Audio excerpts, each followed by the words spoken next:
No, Mudman's gonna get me! There was a mad scrambling sound outside the tent as Whiffer, in his wild haste, knocked into Mr. Tripp, who was doing the nightly rounds.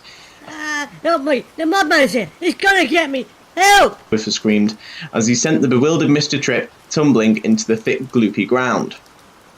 It's really quite amusing watching people trying to run in mud.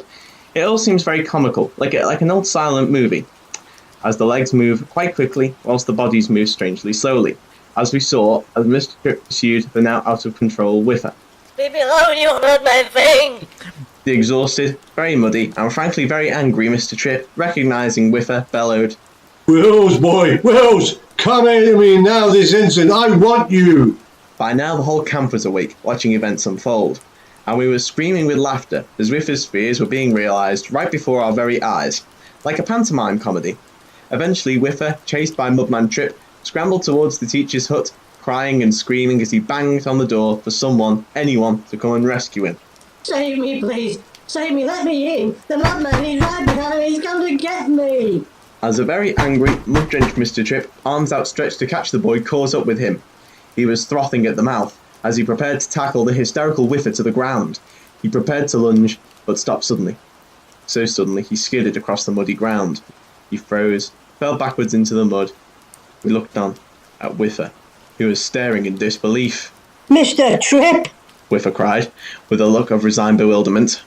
Me and Norm rushed over to the scene of the crime, and looked down at poor Mr. Tripp lying in the mud, clutching his chest.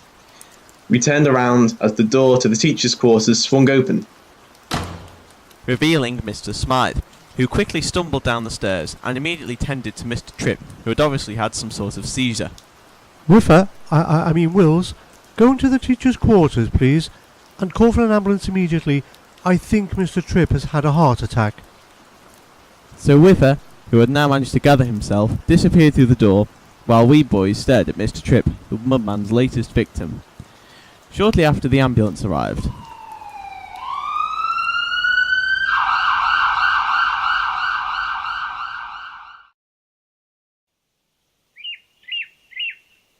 the following morning, after giving our statements to the police, a lot of them involving supernatural mudmen, we packed our belongings, boarded the coach, and returned to school, awaiting whatever fate the headmaster had in store.